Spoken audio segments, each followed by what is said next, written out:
Bonjour à tous, je vous invite à vous abonner à cette chaîne, à aimer, à partager, à commenter ces vidéos, c'est très important. C'est une manière de nous soutenir. Merci à vous tous. Bonjour Nicolas Vidal. Bonjour Corentin, bonjour Valentin, comment allez-vous ? Très bien, comment s'est passée votre émission hier ? Passionnante, comme d'habitude, vous le savez, des invités intéressants, on a parlé des émeutes avec les anciens capitaines Jean Amaury, Bernadac et Moreau, on a parlé aussi de la censure au Québec avec Marie Interrien. Alors, en tout cas, chers auditeurs, allez voir ça, bien entendu, en rediffusion, pour parler français. Voilà, en rediffusion sur notre chaîne YouTube. Alors, vous voulez nous parler d'Emmanuel Macron. Emmanuel Macron a reçu les maires victimes des émeutes ce mardi. Alors, qu'est-ce que ça vous inspire, Nicolas ? Et oui, vous l'avez dit, Manu Premier a convié à l'Élysée ce mardi 4 juillet près de 300 maires touchés par les émeutes perpétrées par ces chenapans turbulents que la communauté des bons sentiments considère comme des chances pour notre pays. Alors ce fut un nouveau gros pâté de babillage en bras de chemise, comme Manu sait si bien le faire.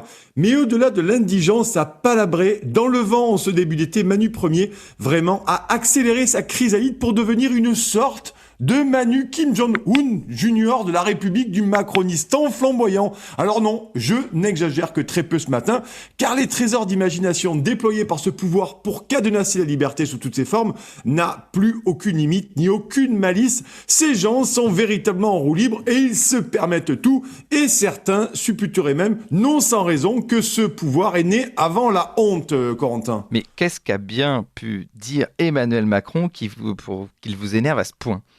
Eh bien, Manu Kim Jong-un Junior a déclaré devant ce parterre de maires qu'il n'excluait pas de couper les réseaux sociaux. Et je cite, si les choses venaient à nouveau à s'emballer. D'ailleurs, on notera que les journalistes un tant soit peu sérieux qui ont tenté ce week-end d'estimer l'ampleur des violences ont fait de gros choux blancs, car après la rencontre de vendredi entre Mamie qui vapote partout et les responsables des principaux réseaux sociaux, le flux des vidéos, Corentin, s'est brutalement tari comme par magie, notamment sur Twitter.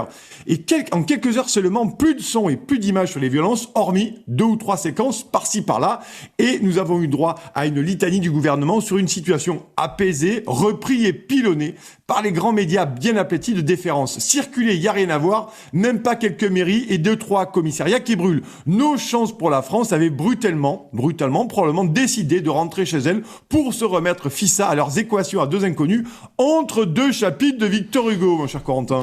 Certes, mais Emmanuel Macron a précisé que cela pourrait éviter que les réseaux sociaux deviennent des instruments de rassemblement. Oui, mais le problème avec notre Manu Kim Jong-un Junior, c'est qu'il nous avait déjà fait le coup en douce, rappelez-vous, et de façon indirecte avec les gilets jaunes il y a 5 ans, bien aidés par une censure massive sur Facebook. Et me revient en mémoire les belles âmes indignées qui étaient montées au créneau en pantacourt en nous répétant pendant le Covid, souvenez-vous Corentin, avec leur intelligence approximative, allez vivre en Corée du Nord, vous verrez que c'est la dictature.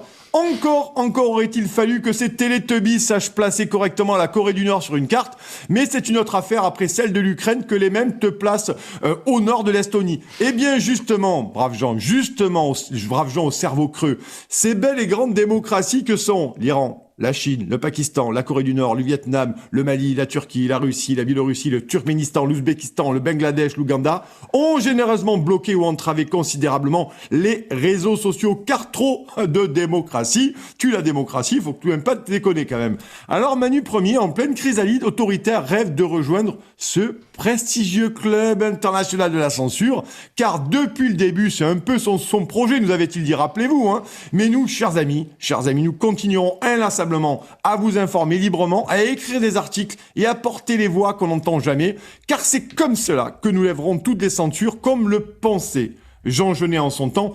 Alors les loulous, plus jamais de FFP2, plus jamais d'auto-attestation, et surtout pas de bâillon ni de censure pour les esprits libres. À bon entendeur, salut, bonne journée les copains.